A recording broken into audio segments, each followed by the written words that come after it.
Good morning, everyone, and welcome back to another episode, our fifth episode of Queen Strategies Partners Show from the ground up. Real time issues with real time solutions for MWBE businesses.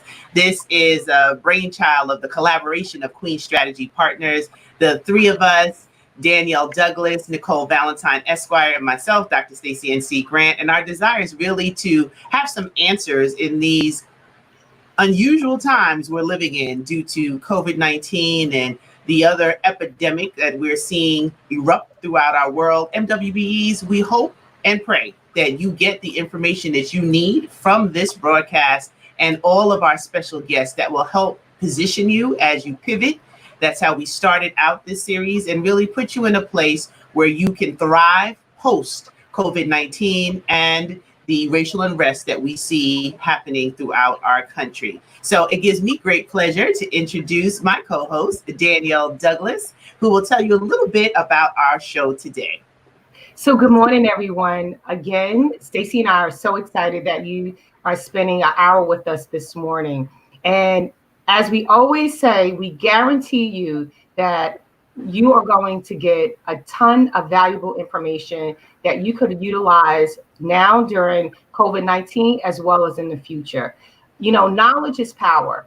And once you utilize that knowledge, it becomes wisdom, and no one can take that knowledge away from you. So the information that Stacey and I have been providing, we hope that you really have been able to utilize it to take one step further or go one step further in your path to not only survive during COVID-19, but just as importantly, or even more importantly, to thrive.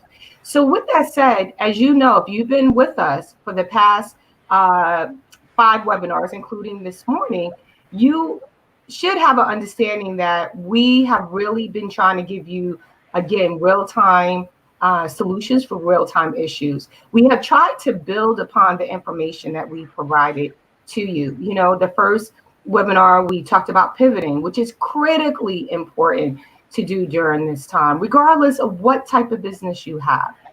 And from there, we talked about access to capital. Maybe some of the loans that are available right now for business owners, such as the PPP, the Paycheck Protection Plan loan, or the EIDL loan, the emergency,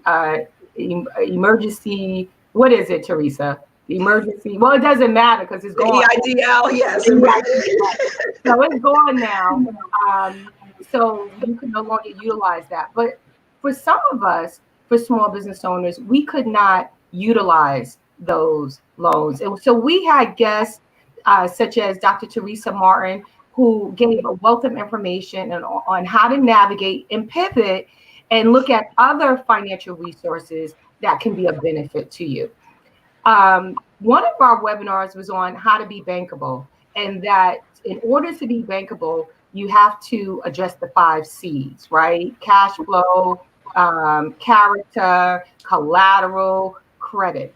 And we wanted to, myself and Stacey and Nicole, we wanted to peel back the onion a little more and have you understand what it means to maintain cash flow. Because cash is king. If you don't have cash flow during this time, you will go out of business, as our guest Andrew Walcott discussed last week.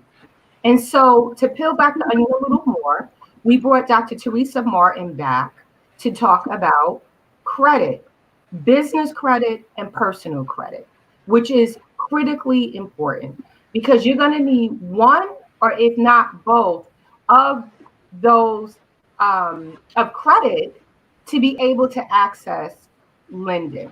And so we thought you would want to hear about that. And so Dr. Teresa Martin is with us today. She is going to give you, this is one of her subject matter expertise, is to provide that information. And so without further ado, I want to introduce our guest, Dr. Teresa Martin. Dr. Teresa Martin helps her clients create financial legacies using her business acumen as an attorney and a business acceleration and profit optimization specialist. Her unique ability to work in diverse industries in multicultural environments gives her the agility to find unique opportunities for companies to significantly increase their revenue, profits, and market share. She has been featured in Money Magazine. She is a contributing author of Six Figure Magazine and is a co-author of Amazon's #1 bestseller, Entrepreneur on Fire: Conversations with Visionary Leaders, with Barbara Corcoran, billionaire real estate mogul and star of the hit ABC show Shark Tank. As the CEO of Generational Wealth Zone LLC, Dr. Teresa is perfectly positioned to help small business owners realize their dream of building a multi-million dollar business and achieve personal, financial, and professional freedom through her systematic marketing strategies and personal connections with many of the biggest names in the marketing world today. So without further ado, we want to welcome Dr. Teresa Martin Esquire. It's great to have you back. I am so excited to be here with you ladies because, this is such an important topic, especially for your MBWE members, because we as women, we really have to have this conversation because we're not having this conversation at the dinner tables and things of that sort. So this is a perfect forum for them to get all the information that they need to have, especially moving their business forward. So thank you for having me again. Yes, we love you. And so, Teresa, can you share with us what's the difference between personal and business credit? Well, the main difference is the personal credit is from the consumer side, where it's dealing with your mortgages, your credit card, your personal credit cards, and things of that sort, and it's from the FICO system, right? So that's the main difference between the personal and now the business credit is on your business. So that is from the business credit agencies. So even though Experian for business and Equifax for business and Dun & Bradstreet is on the business side, even though you're reporting on your personal credit and Experian and TransUnion and Equifax on your personal side, it doesn't equate to business credit.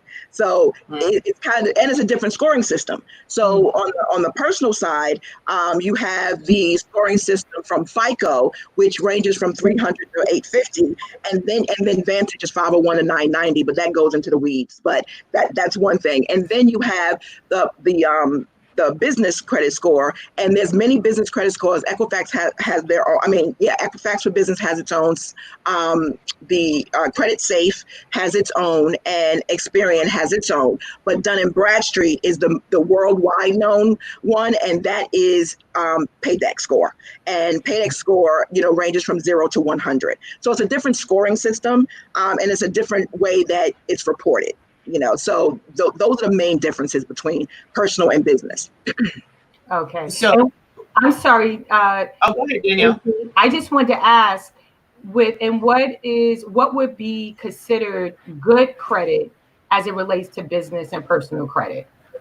80 Paydex score would be a good score on the business side, and all that means is that you pay your bills on time.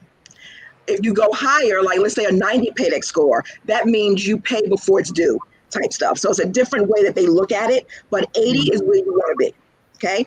On your personal side, on the business side. On the personal side, 720 is where you want to be. Okay. And when I say want to be, now obviously you can always get credit at 580 and 620. But what rates are you going to be paying, right? Because that dictates your high risk, right? So you want to be at that sweet spot at a 720 so that you can be the ideal candidate where you got the best terms and you get the best interest rates. So that's why the sweet spot is about 720. Okay, thank you.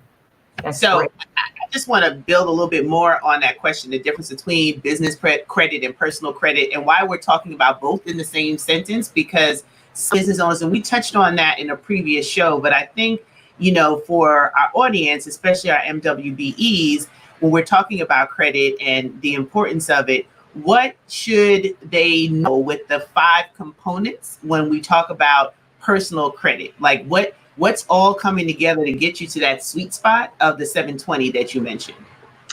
and this is a loaded question, Dr. Stacy. And so I know we'll unpeel that a little bit more, but let's start about, like you mentioned, this is a business conversation, right? And how does personal credit play into this whole, game plan of getting access to capital? Remember, I talked about, so if you guys missed it, you got to go back to the other episodes where we really delve deep into that. But you really want to be a part of the CIA, right? And the CIA we talked about was in order for you to go and get direct financing, which means direct funding, okay, you would need to be a part of the CIA. And the CIA is an acronym that stands for credit. So you want to access your good personal credit, which is why you need a 720 or higher. Or you want to have business income, which means you're generating business income in your business bank account at $10,000 or more per month. It's not going down, it's going up. And then the last A stands for assets. You're able to leverage your assets. Why? Because there's credit-based loans, there's revenue income-based loans, and there's asset-based loans. So if you don't have the ideal personal credit that you need, you can then, if you're building your business and you have business income, you can get revenue financing, right? Based on the income of your business. If you don't have revenue and you don't have the requisite credit, you have assets, you can then rely on asset-based financing. So those are the ways that you don't have to utilize your credit, but it gives you a double bang for your buck if you do.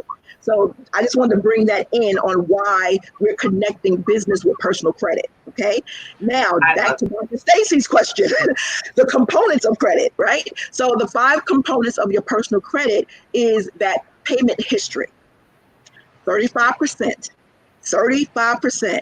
Let me say it again, 35% of your personal credit is related to your late payments and how you pay your bills. Payment history, 35%. So when people say, "Oh, can I, repair my credit on my own? What things do I need to do?" Pay your bills on time. That's the answer. Pay bills on time. That's 35%.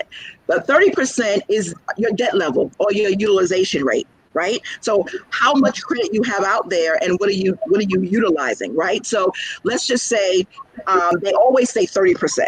I like 20%. I don't know. I love that number 20%, but let's just say 30%. You want to keep your utilization rate 30% of your total limit. So if you have $1,000 limit, you don't want to have over $300 outstanding balance, right? You want to keep it at that 30% level or lower. Okay, lower the better. Okay. The other thing is that you have the length of credit. So 15% of your credit score is on the length of credit. So how long you've had it. So if you've been paying on time on a credit card since you had from college, then obviously you don't want to cut that up. That's the longest history that you have. So your length of credit, that helps you. Right? But if you're out there getting a whole bunch of credit, they look at that as well, right? So the longer you had your credit, that plays into the credit matrix, which is 15%.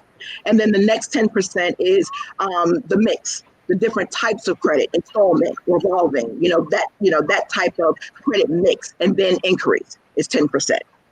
And so I want people to be aware that increase do count towards your credit. And when you're out there shopping, you want to make sure that you have a plan of action when you're going out to get credit.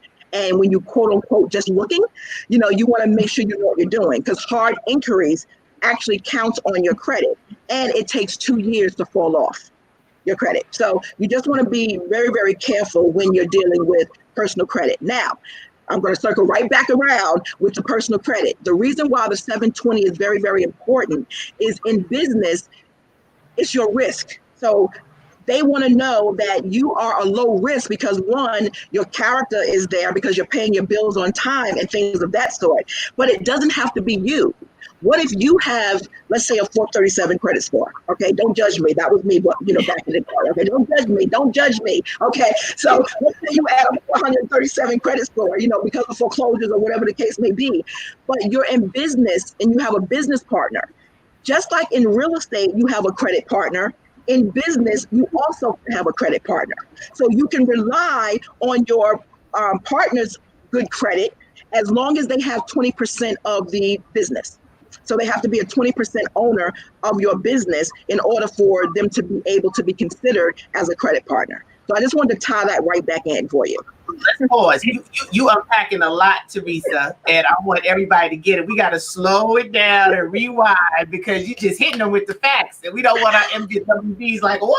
This is a lot because it's great information. I also want to say hello to Valerie, Kim, Nasoma. Thank you so much for joining in the conversation this morning. Please like and share the broadcast for other MWBE businesses that you might know. But let's go back to those 5 components that you shared.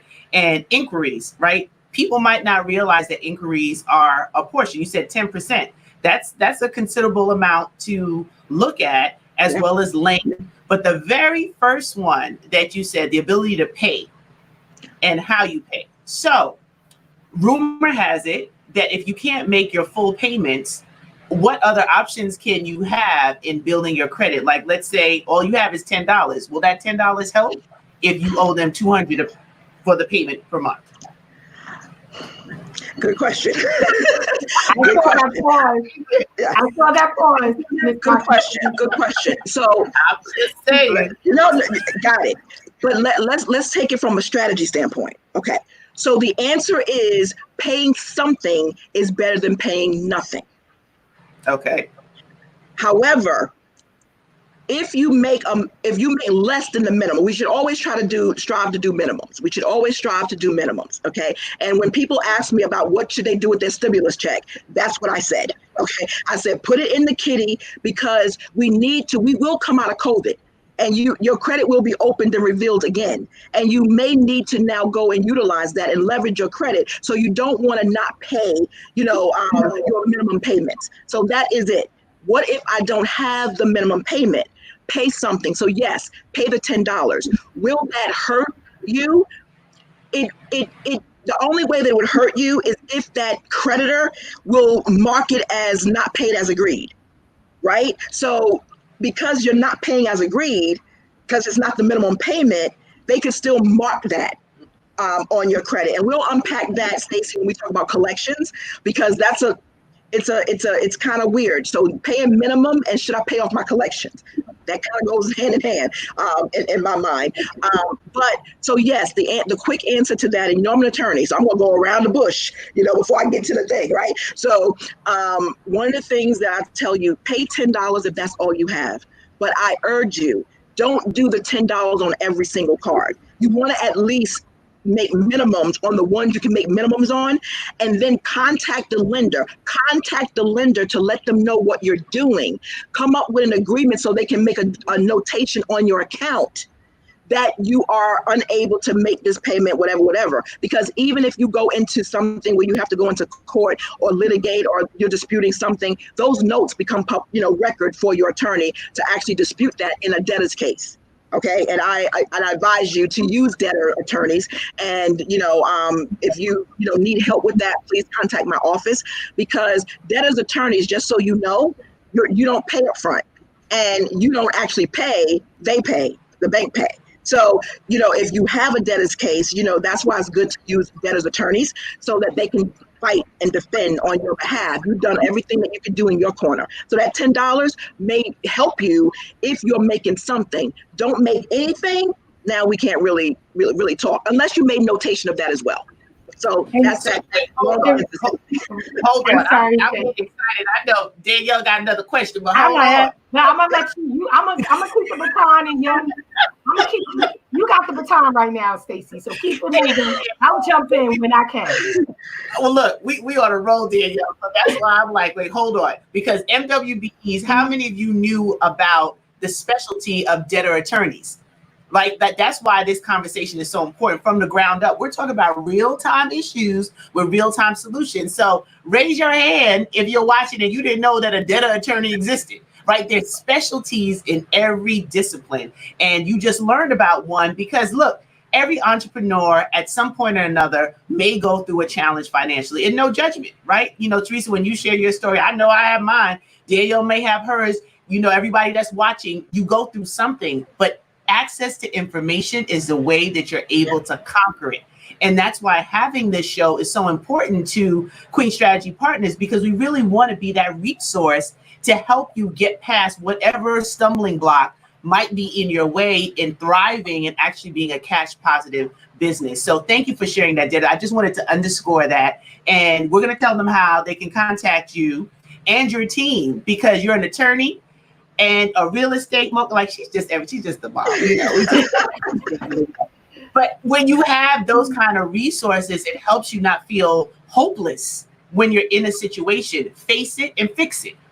And that's what we're talking about right now. So I just wanted to underscore that. And I'm going to pass it back to Danielle because she has another question to ask. But as we're talking about these components of personal credit, how to restore, we're going to get to that. But just understanding what it is. You know, knowledge literally is power, but applied knowledge can change the world. Yeah. All right. And you can do things yourself. You can do things yourself. You can do things yourself. You can do things yourself. You can do things yourself. I'm going to keep ringing that bell. You can do things yourself. Yeah, for sure. Yeah. But guess what? That goes back to webinar number 1 when we talked about how to pivot and finding your vessels, right? That's resources. So we do want to make sure that they understand, Teresa, that even though what you just said is about empowerment, it is also about resources as well, right? So we want to make sure they understand that. But based on what you were saying about inquiries, I wanted to ask you this. Is that, or just share your understanding of this, is that with inquiries, this is an opportunity for folks to really understand where they stand with their credit. And, you know, and I'm speaking more so with personal credit. And I know during this time with COVID-19, they do have the opportunity to check and monitor their own credit, and that will not be perceived as a hard inquiry. Correct. So I just wanted, so, you know, I know a lot of times people think that if they even check their own credit, that may be like a ding towards their credit, where they need to understand they can check it on a monthly basis with all the 3 credit bureaus to monitor their credit and see what's showing up. Absolutely. So that is the difference between a hard inquiry and a soft inquiry. A soft inquiry is your buzzword. You always want soft inquiry. So when you're doing things on your own, you're repaying your own credit, you're monitoring your own credit, that'll be a soft inquiry and will not negatively affect you at all.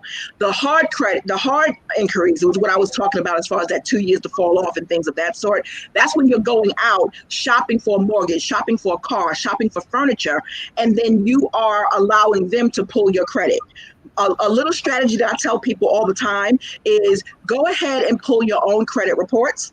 And you can even get your score if you want. And then you black out, all the pertinent information. And you just go, and when you're shopping, you give them that report and say, based on this number, I know you're going to pull your own, but based on this number, what can you get me? Because that would avoid them pulling hard inquiries on you. Okay. And then if you're going to go shopping around, what you want to do is you want to make sure you're doing it within a 2-week window. So if you're shopping for a car, you want to go and shop for that car for, a 2-week period. So you can go to Honda and Lexus or wherever you live in, right? I'm on the MTA, so I don't do all that. But and my husband, my chauffeur, so I don't have to do all that. So one of the things that I tell people is whenever you're going shopping, do it in that 2-week window. Why? Because every hard inquiry counts as one within that 2-week window. So you can go to 5 different places and they see you're shopping, because we do want you to be an informed consumer. So you do want to shop around and get the best rates and things of that sort. So if you do it within the 2-week window, you're not going to be penalized and be hit with all those different inquiries. So if you had 5 in that 2-week window, you'll only have 1 inquiry. Does that make sense? Makes sense to me. So one more question, Danielle, that I want to just insert. I've heard about the opportunity, and others might, and I just want you to clarify as our expert, pausing your credit or putting a freeze. Good, bad, neutral. What's your response? Neutral. If you do the credit freeze, it's neutral. The only downside to that is you have to unlock it or thaw it, is what they call it, whenever you're going to actually get your credit yourself, right? So you got a freeze, which protects you from identity theft, right? Which is different from a fraud alert, right? So a freeze, they can't even do anything. right? Because anytime you go for credit, they have to pull credit and things of that sort. So that's why the freeze is like good, okay? But a fraud alert, usually you just get an alert, somebody using your credit, and then they already got it. So, that's kind of, and then you got to go fight, right? So in that sense, it's a good thing. The downside to that is I'm going to get a car. So now I got to remember to thaw it out, or unfreeze it so that the people who I'm utilizing to pull my credit can actually do it. Now, and you can do it for this instance, or you can do it for a period. Like you can do a length of time, unfreeze it from this date to this date. Or you can just, say for this instance. So only for today, for this vendor, that's just, let them do it. You can do it that way as well. But it doesn't hurt you negatively, as far as your credit report and things of that sort. Okay. So how do you begin to build business? I'm going to shift, but we're going to go back and forth between business. Well, before you go to business credit, can I say one more thing? Because it's a good thing I think people need to know. As until April 20th, 2021, Experian, Equifax, and TransUnion is allowing you to get free credit reports weekly from annualcreditreport.com. Didn't know if anybody knew that. So I just want to let you know, because remember, with annualcreditreport.com, you're only allowed one free one per year, every 12 months. So they have opened that during the COVID period. So people need to be monitoring their credit reports and things of that sort. So they now made it for April 20th, 2021, that you can get free weekly credit reports from annualcreditreport.com. Just wanted to make sure everyone knew that, because that's important since we're talking about personal credit and monitoring. Okay. And you know what? I'm going to build upon what you just said, Teresa, and that is you're monitoring your personal credit. You see something is on there, then you have to be reactive. But what kind of things you touched upon? One, if you have to just pay the minimum amount due on your credit card, that's one tactic that you can use. Can you share with our audience other tactics that they could use to at the very least, try to maintain their credit so they do not come out of COVID-19 with bad credit, right? So again, we want to at least maintain, if not build and thrive, but at the very least, if you're having financial issues, at least if you can be conscious about maintaining your credit. I would say the biggest thing is contacting the lenders. Really, this is not the time for you to not contact your lenders and have communication. Communication is one of the keys. I think it should be added to those 5 characters, those 5 C's. I think, communication needs to be added, because a lot of people fail to move forward because they're hiding and they're not contacting the lenders, creditors, or vendors. Contact them. Everyone knows about COVID. Okay. So this is not like, okay, well, you're making another excuse. Okay. Now, this is something that you need to talk about. So I would say make a list of all of your personal creditors, lenders, and vendors. Okay. Make sure that, you have the phone numbers and you contact them on a spreadsheet. The date you contacted them, the person you spoke to, and you make notations on what the conversation was and what they said they were going to do. Okay. Now, then you make sure that and then when they say, this may be recorded or whatever, I always tell them, yes, I want to let you know that this is recorded too. And most of the time they hang up. I don't even know what that's about. They don't want you to record them. That's a little confusing to me. So I always say that just because, I do like to record my conversations, because I want to make sure that I'm talking to the person who can make it happen. And when I act according to what we agreed upon, that is now reflected on the credit. So that's the main thing. And then make sure you're paying your minimums if you can. Okay. And if you can't, note that and speak to the lender. Honestly, that's pretty much all we can do. This is not the time to go shopping for things that's not pertaining to our credit, because credit is going to be your greatest asset when we open up fully, in the economy. The other thing I do want people to understand is that paying off a collection account is not your biggest need right now, because a lot of people pay off collections thinking it's going to change. Okay. And I just want to touch on that, because a lot of people don't talk on this except for mortgage people. They'll talk on it, but I'm going to talk on it because it's so important. There's a grading system when it comes to credit. And in the world of mortgages and consumer credit, good standing means one. That's a number one. So if your mortgage is in good standing, it'll be M1, right? Your revolving credit is in good standing, it'll be R1. Get it? So it's one. Late payments is denoted as 2 to 9. So the later you go, the higher the number is. Collections is a 9. Okay. So that's a 9 where it's like almost written off if it's not already written off, right? Now, the reason I bring this up is because if you go and pay off a collection account, it doesn't change the 9. Does that make sense? It doesn't change the status of the account. The status is still 9. Now, it does help you because now you have a 0 balance, but it doesn't change the status from a 9 to a 1. So you're not moving that needle. So we have to have a plan of action when we're going out paying our debt. That's why a debt management plan is so important to put in place. And now in the midst of COVID, everyone better have, okay, now you hear me? You better have, you know how your mama say, you better have a debt management plan. So you want to make sure you know how you're going to do a management plan, how you manage your good, bad, written off debt. You got to have a plan how to attack that so you can strategically do it and you're just not throwing money where it may not be helping you the most. So that's one of the things that I would tell you, well, 3 things I would tell you to do if you want to kind of take this thing by storm and kind of empower yourself to do that. And if you need help, reach out to the resources that they have at the Queen Strategy Blueprint to be able to help you with that. So let's talk about that real quick. When you say the debt strategy plan and the collections, so just they would have to call the Wealth Zone to be with you or meet with you and one of your partners, and we'll definitely tell them how they can do that. So you're saying that it's better to take care of the ones that are lower on the scale than, because the 9 is not going to change, and it's going to take, how long does it take, even if you were to pay off that collections account at a 9? How does that ever get adjusted? Is it never ever adjusted, or it's very difficult to adjust until it falls off, right? And when we say fall off, remember the reporting cycle, right? We have statute of limitations, and statute of limitations is how long they can report it. And the statute of limitation, when I say they, the creditors, how they can report it. Statute of limitations runs from the date of your last activity.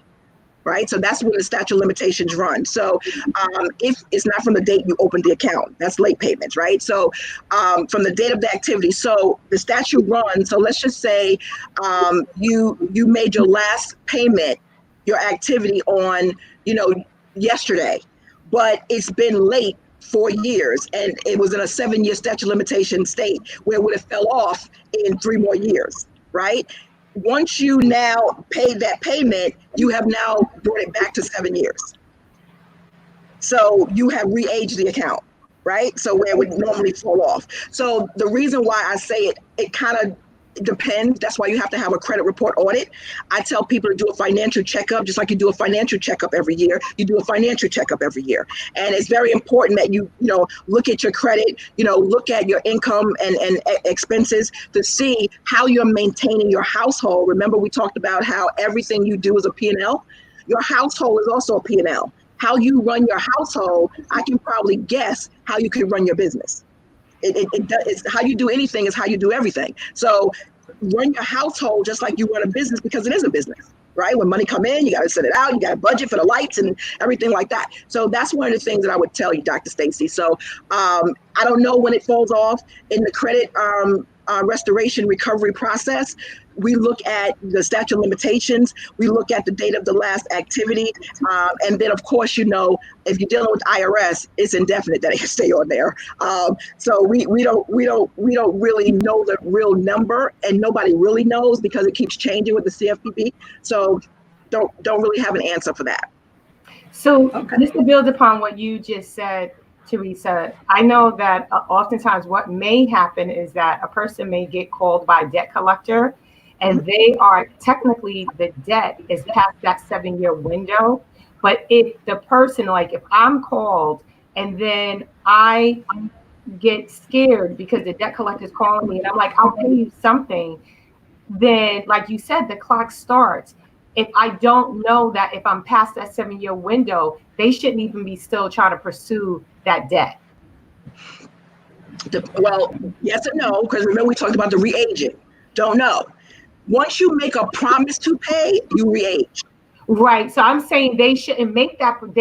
If they understand, me, the consumer, know it's past that 7-year window, I should know my rights, that they technically, they shouldn't be pursuing me for the debt. Because it fell off, correct. Right. Now, let's bring it back though. Let's say that comes into a charge off, right? Mm-hmm. It fell off and now it's a charge off, right? So I charge it off because I couldn't collect from you, whatever the case may be. Now you're going to get a mortgage. A mortgage is not going to allow you to go forth with a mortgage, unless you satisfied all these things, and that charge off may be one of them, right? So that's why I'm saying, as far as a plan. So remember, the biblical standards. It's like we have to pay Caesar what Caesar's due, and we have to make sure that we're coming up with a debt management plan. But we also have in Deuteronomy there's a 7-year to forgive debt, right? So we can take it all kinds of ways, but when we have it, we're supposed to pay it, right? So it's not that we're, shirking our responsibility. That's what I don't want people to think that we're doing. What we're doing is coming up with a plan, and we're not trying to avoid payment. Because if you owe under contract, that's your word. You gave your word that you were going to pay something. So I'm not by any means saying that if you have a contract to pay something and now you have the funds to pay it, because it's 7 years, I'm not going to tell you you shouldn't pay it. That's not who I am. And I don't think that's who you should be. That's a character issue. Okay? When we're talking about people who legitimately cannot pay, don't have the means to pay, and the lender, creditor, vendor may not have worked with them to do that. That's who I'm talking about. So I'm not talking about people trying to get around the system. So we just want to be clear. If you owe, you have an obligation to pay. Okay, that's first and foremost. If you cannot, you make arrangements to do that. If you are beyond the 7-year period, that's your right, and they should not be collecting from you, and you should let them know. This is a 7-year debt. I do not wish to negotiate with you any further, and then hang up the phone. And then they do what they need to do, and then you move forward. But just understand that it can come back to you. That's what I want to just reiterate. Okay. And please know that I wasn't trying to tell people to work around the system. No, I was not saying that. I just want people to know their rights. And what you said, for them to understand that, because oftentimes people get harassed, right? And they don't, and they get scared, and they don't know their rights. So that I just wanted them to understand that they do have rights as a consumer. Even credit harassment is something you can go to a consumer debtor attorney for. Right. Okay. You can actually, that's actionable. You can actually file action against a creditor for harassment. Okay. So, people calling you at 9 o'clock at night, and they calling you and showing up at all this other kind of stuff, they can't do that. So that's a part of your debtor's rights. And it's important that you know that. So you can make sure you hone up on that or get information. If you have collection letters that's coming to you, you don't understand what's going on, you can send it to a debtor's attorney, and they can actually start a process where they can start, helping you take action and acting in your stead. So make sure you know that. And if you decide, because we deal with our older generation, they don't like people calling them, right? That's why we have to educate our elders, because people will call, harass, they send in money, and they don't know who they're sending it to and things of that sort. So I say this for the benefit of those who are caretakers for the elders, and also for you and your benefit. If you do decide, because you have the funds, to pay off a collection, okay, we're not talking about creditors, we're about collection. Make sure you negotiate that the payment is contingent upon pay to delete. Remember? So I said before that, remember, Dr. Stacy, you asked me, how long does it take for 9 to whatever? I said, well, it depends if it's going to fall off or anything like that. Now, if you are going to pay it, make sure you negotiate for a pay to delete, which means I'm going to pay and you're going to delete off my credit. So now all the negative is removed. right? So if you're going to negotiate it to get off, let's get the real deal and make sure you agree to do a pay for delete. Okay, it's just like a satisfaction letter in mortgage or whatever. You pay it off, you get a satisfaction letter that's paid and agree. You also want to negotiate pay to delete, because all this negative you want off your credit. So if you're going to negotiate to pay the collection off, pay to get that 9 off. Take it off, pay it. And that would be the reason why you would do that. So I hope that was helpful to somebody. It was very helpful. Yes, and hey, Karen, thank you for joining in. We just want to say hi to everybody. Some of you are sharing this broadcast. You're letting people know about the information from the ground up. Once again, we're here with real-time issues, with real-time solutions. Teresa is dropping all sorts of jewels up in these open streets.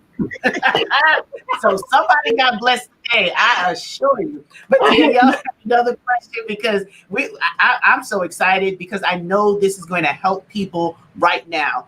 Don't be ashamed of where you are, what you're going through. Everybody goes through something. And the key is getting this information can correct it. If you come out of COVID with nothing else, you'll come out with some more information and be educated on how you can make the end of 2020, because Lord knows 2020 is shaping up to be quite a year for the history books, but you'll come out of everything better as a result of getting these resources. So Dr. Teresa Martin, Esquire, oh my goodness, we're almost halfway done. Danielle, I don't know. My head is blown. Go to the next question. This is well, we are going to go to, kind of transition to business credit, but I just want the audience to know this is a very organic conversation that we're having. So, Teresa may say something and drop another jewel, and we may jump back to something about personal credit. So just flow with us, be flexible. And, the most important thing is that, as Stacy said, that you take this knowledge and hopefully you utilize it for your benefit. That's the most important thing, right? And so with that said, Teresa, in regards to business credit, what can the folks do to actually begin to build business credit if they have not done that already? And when you provide your answer, can you talk about, like you already mentioned, Dun & Bradstreet and that Dun & Bradstreet number and all of that? So if you can share that, it will be appreciated. Well, it's really good that we're talking about, the personal credit side, because the first thing that I tell people is when you're building business credit, we have to do it side by side simultaneously with your personal credit, because you really, yes, it is a separate identity. Your EIN is separate and apart from your SSN. So we do know that, but we don't want to ignore, because you want to get the biggest bang for your buck, the double punch, if you will. So you want pristine personal credit as well as pristine business credit. And so I don't really care if right now you are at, a negative. Okay, the first thing that we want to focus on is taking the negative and making to zero. So sometimes zero is good. Okay, zero might be in a good position if you're starting for zero. So this is real talk. All right, so this is no time for you to be embarrassed, ashamed, or whatever. Trust me when I say, with my ESQ, and I had to figure out how to, navigate foreclosure, bankruptcy, and get my credit score from 437 up, so I can actually get money from a bank without a gun. You know what I'm saying? So I had to do what I had to do. So my thing is, it's okay. The problem is if you stay in there trying to figure it out in your own head, and not getting the resources that you need, and you're going to Pookie and them, because Pookie and them ain't on this call. So you need to make sure that you actually have the information and you're at the right place, that you're getting this information. So I just want to just make sure I piggyback what Dr. Stacy said, because sometimes we hear it, but it doesn't resonate with us, and we're still trying to put on airs. And this is no time to put on airs. We want to get it right, because this is June, and we are in mid-course correction. So everything that went bad or went wrong or didn't go according to plan, we can now have time to reset and press the reset button. And that's where we are today. This is reset. Now, your credit is not where it needs to be. You have a business, and now you need to try to now go after business credit, because you still feel as though you can't get business credit without your personal credit. Now, the reset button. Here we go. So now we're resetting to business credit. And one of the things that we want to focus on is starting right. So, remember we talked about the steps on how to set it up. So make sure before you start going after business credit that you actually have your business set up right. And when I say right, it's registered with the state, whatever state you're doing business in. Okay. You also have a business address. Without a business address, you're not going to be able to get business credit. Okay. Also, you want to make sure before you go out and try to get business credit that you also have, listed in 411, because some of the business vendors, they check to see if your business is listed in 411. And you can actually do that yourself. To do that is tied to the FCC. So you can really kind of do that. And then you also want to make sure you have a website and an email, professional email, not partygirl2020@gmail. That's not going to work. Okay, we actually need a business address, okay, that looks credible, okay, and have that. The reason why I say that is because lenders, vendors, and creditors will do a search on you. And if they look on your website, they should find out everything they need to know about your business. Right? So that goes into the social media presence. That wasn't the case before. Now they are going into the social media presence. And one of the things I can tell you is I had on my site, and this goes into Dun & Bradstreet, so don't think my attorney mind is wandering. It's still going into DMB, but this is before you go to DMB, because what happens is people go to DMB because they know it's free. They go list themselves, and then things are not in order. Now their DMB information is incorrect. Now you got to go through the process of now repairing the DMB listing. And so I'm trying to give you the nuggets before you go to the DMB so that you can do it right the first time, right? So what does it say? Measure twice, cut once. That's what I'm trying to help you do, right?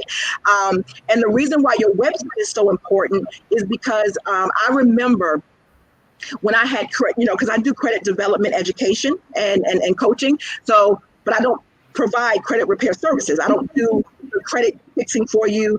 I have, lenders and vendors and, 2,200 in my Rolodex that, who does the actual work. I just get you ready to do it and make sure that you don't get turned down. So everything you apply for, you get approved, right? So that's my job. But I had credit on my website.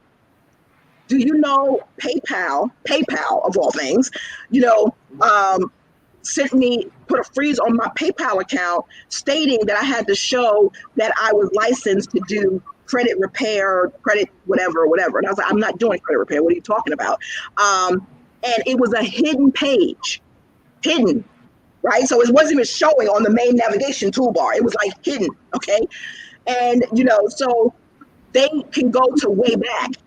Right, when I was involved and did some credit repair companies, I worked with them. I wasn't with them, but I was with them, and I took it off, and that was like 10 years ago. But remember, way back, the service way back can go way back on your website 10 years.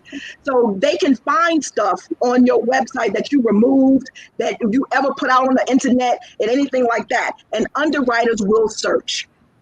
That's why I'm saying be very careful when you're going out trying to apply for business credit, because things that you may have had on your credit, your website before, you may have to explain, like I had to explain to PayPal that I do not provide credit repair services. I actually am a credit development coach specialist. I know the business credit and the credit system. Therefore, I help my clients, maximize and optimize their business credit. So they opened it back up. But the point that they actually did it was what I'm telling you guys. So just make sure. And another thing with that is don't use PayPal as your only source of merchant accounts, okay? Because that can happen. You might be running, $50,000 in merchants going through PayPal or whatever the case may be, and they shut you down, you out of business. So you want to make sure you are using other services, merchant accounts outside of PayPal and Google Wallet and all this other kind of stuff. So Dr. Stacy has, contacts for that, but you definitely want to make sure you set up merchant accounts. Now, here we go. So for the business, the business credit Dun & Bradstreet. So Dun & Bradstreet is basically the universal number. So it stands for the Data Universal Numbering System. And you can get it from free from Dun & Bradstreet. So you don't have to pay anybody to get that done. for you. And all the DMB number, Dun and Bradstreet, so that's what it is, the DUNS number. All the DUNS number is a 9-digit number that's issued by Dun and Bradstreet, and it's assigned to each business location. Okay, in the DMB database. So if you have a business that is similar to others, just like in personal credit, it might get merged, right? So you remember how in personal credit you might have, John Baker Sr. and John Baker the Third. Okay, and that's why John Baker Sr. stuff might appear on John Baker's third account, right? Same thing is in business credit. So if you are, let's just say you are, ABC Inc., and you are licensed to do business in New York, but you haven't registered in any other states, and then you have an ABC LLC in Florida. Can you see how that might be kind of similar? Because of the name. So that's why you have to make sure that when you're doing your listing, that you are actually listing your company the way you set it up. So if you put Inc., put Inc. Don't put Inc. and then put Corp. Okay, if you registered as ABC Limited Liability Company, don't put ABC LLC on some documents because it gets confusing. It's not a match. So however you form your company, however you register your company, that's how you need to list it on Dun and Bradstreet. That's how you need to open up your bank account. That's how you need to open up your utility account. That's how you need to open up everything so that everything matches that name, so it doesn't get confused. So the DUNS number, that 9-digit number in their database, each business location is unique, separate, and distinct operation for that purpose. And that without a Dun and Bradstreet number, a DUNS number, you're not going to be able to get a Paydex score. Okay, so that's what the Dun and Bradstreet number is. So can I just pause you for one quick question? Mm-hmm. You mentioned you have to have a business address. Just for NWBEs who might be operating their businesses out of their home, is their home address still valid if a portion of their home has been designated for business? As long as it's actually designated for business. That means it's listed on your tax returns as a business. Okay, you can't operate as a home-based business and you're not utilizing that as a true business. Remember, you still may have to get business insurance. Where's your business insurance at? Is that included in your homeowner's insurance? Is there a separate insurance? So all this goes hand in hand. So yes, you can use your home office as I use my home, my co-op as just a satellite. I do have a physical office, but I use my satellite because right now we might be home. I might have to close my physical office if we don't come out of COVID, right? So, but it's written off on my tax return so they know. So everything that I utilize in this space is there, and then everything has to be secure because I'm an attorney. So I have to make sure that I have fire boxes and, all that kind of stuff. So depending on how you're doing business and how you're reporting your business, the answer is yes, you can use it. I encourage people to do a virtual office only because the type of business that you do, you might have disgruntled clients. You don't want them to know where you live.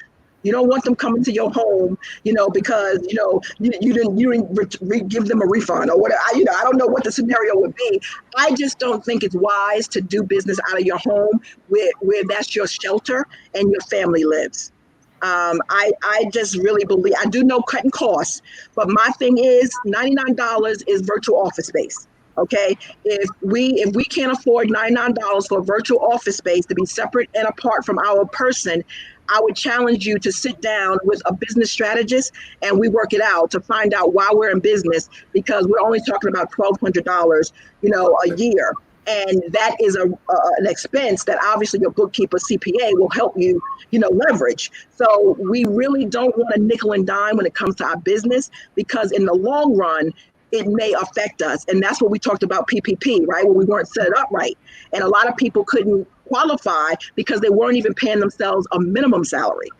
So we really have to make sure we know where we're going to cut costs and where it doesn't make any sense.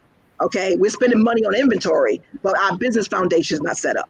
Not wise. Not wise at all. That's a whole nother show.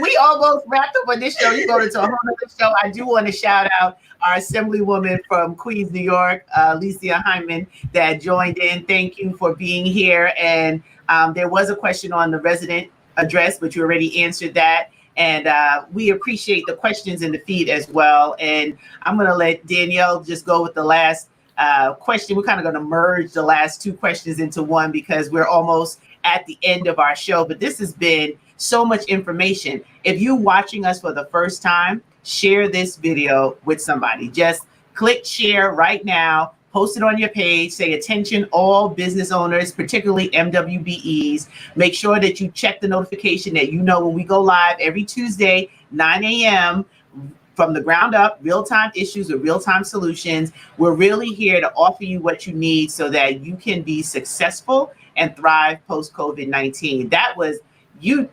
Look, that was a word. Like, I feel we need the choir to sing and we need to pass the offering plate. All right, Hallelujah.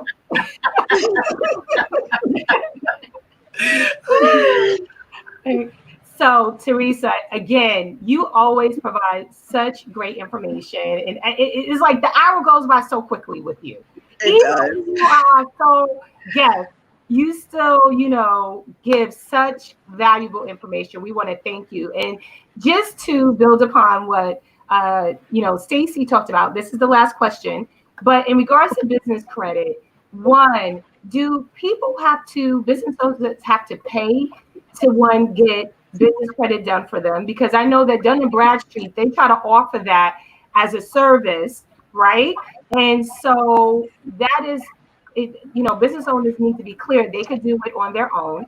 And two, the other thing is, can you share, even if they decide to do it on their own, how can they do it? Is it that they work with vendors that has a Dun & Bradstreet number themselves, so it can automatically populate on their report? What are some tactics that they can do to build their business credit?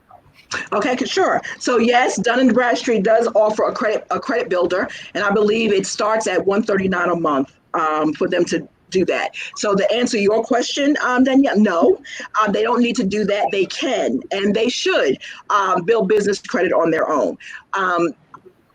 First, I'll tell you how, and then I'll tell you why most people don't. Okay, so that'll kind of navigate that. How is the only thing that you really need to do is, once you set up everything credibly, remember you got to have the address and have a business bank account and all that jazz. So we talked about that. Then you can go out and get vendor credit. Vendor credit is, think about vendor credit as starter credit for like secured credit, like we do for personal, right? Now you getting your credit and you go get secured credit cards and things of that start building your personal credit. In the business credit world, that's like vendor credit. So basically you can go get vendor credit, and vendor credit is basically somebody like Quill. And I know you guys heard about Quill. So it's like Quill, and you can go and you can apply and you can get net 30 terms from Quill. So net 30 terms means that you can purchase something from Quill, and you don't have to pay back for pay it in full until 30 days. So that's net 30. Net 15, you have to pay in 15 days. Net 90 days, right? So you get the point. So what happens is, when you're looking for vendor credit, you have to find out before you apply, where do they report? Do they report to D&B? Do they report to Experian Business? Do they report to Equifax Business? Do they report to Credit Safe? Or do they report to all three? Obviously, you want to go with the vendor who reports payments to all three, or at least two, so you can get the double bang for your buck, because you really want 10 reporting trade lines in order for you to move into more revolving type credit line. So you want to start with building business credit with starter accounts, and doing that with Quill or Uline or something like that is easier for you to do, because as long as you have an EIN, you can start building with these different vendor trade lines, okay? And with D&B, you're gonna wanna have 2 or 3 of these vendor accounts in order for them to give you a profile and score. So you need to go and try to get at least 2 to 3 reporting trade lines before D&B can give you a good profile and score. And remember, you want to try to get that paybacks. Okay, but you don't need to pay DMB to have these reported to your report. Okay, you just need to find items that you want to buy, apply for the credit, use that credit, and pay the bills timely. And that's how it can report, and that's how you can do it on your own. Wow, that I mean, we're at the almost the top of the hour. That right there was golden. Again, sharing that with everyone. And hey, Shanice, good to see you. And this was. I hope that you all make this go viral. This right here in the game changer when credit is such an issue, as Danielle said before, like we're really praying that you utilize this information in a way that will get you the results that you seek. You know, you said it, Dr. Teresa Martin Esquire, is reset, doing this reset mode. So let's reset and let's get that money, as the kids would say. But thank you so much for being a part of From the Ground Up. You are a featured expert. Danielle, I think we can just agree, right? Like we'll always be calling on her as our featured expert for different topics. We have more to come with the variety of experts that we're going to be bringing to you in the next couple of months moving into fourth quarter. You don't get ready for the fourth quarter in the fourth quarter. You start early. So now we're shifting and we're making sure in this reset moment that we're setting it up, and from the ground up, we're here to be that support system for you.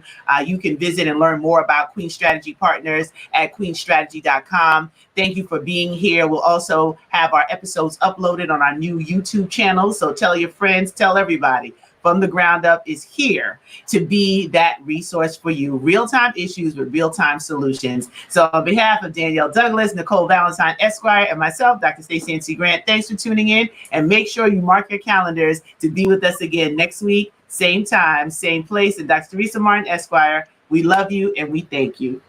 Thank you.